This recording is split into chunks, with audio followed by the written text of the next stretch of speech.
മുയൽ മുയലമ്മ മുയലമ്മ പുറത്തു പോകുന്നു. മുയലമ്മയുടെ കുട്ടിയുടെ നമ്മൾ പുറത്ത് പോകുമല്ലോ, കളിക്കാൻ പോകുമല്ലോ. കളിക്കാൻ പോകുമ്പോൾ എന്താ ചെയ്യാറ്? നമ്മൾ വെയിലിൽ നിന്നും കൊള്ളാതെ ഇരിക്കാൻ വേണ്ടിയിട്ട് അമ്മ എന്ത് ചെയ്യും? തല്ലി തൊപ്പി വെച്ച് തരും.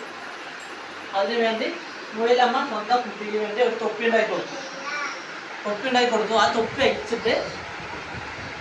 വെച്ച് കളിക്കാതെ തൊപ്പിയില്ലാതെ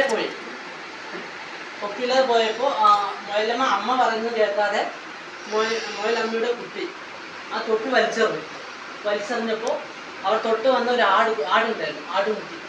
ആ ആട്ടുകുട്ടി ഈ മുയലമ്മയുടെ കുട്ടിയുടെ അത് തൊപ്പി തിന്നോടെ അത് സങ്കടം തോന്നി. ഈ മുയലമ്മയ്ക്ക്, ഈ മുയലിന് കുട്ടിക്ക് സങ്കടം തോന്നി. മുയൽക്കുട്ടൻ്റെ തൊപ്പി തിന്ന ആടിന് സങ്കടം തോന്നി. അപ്പോൾ സങ്കടം തോന്നിയപ്പോൾ അവിടെ കണ്ട ഒരു വാഴൻ്റെ ഇലയെടുത്ത് നമ്മുടെ മുയൽക്കുട്ടൻ്റെ തലയിൽ വെച്ച് കൊടുത്തു. ഒരു തൊപ്പി ഉണ്ടാക്കി കൊടുത്തപ്പോൾ വളരെ സന്തോഷം തോന്നി മുയൽക്കുട്ടന്. അത് കാരണം സന്തോഷം തോന്നി.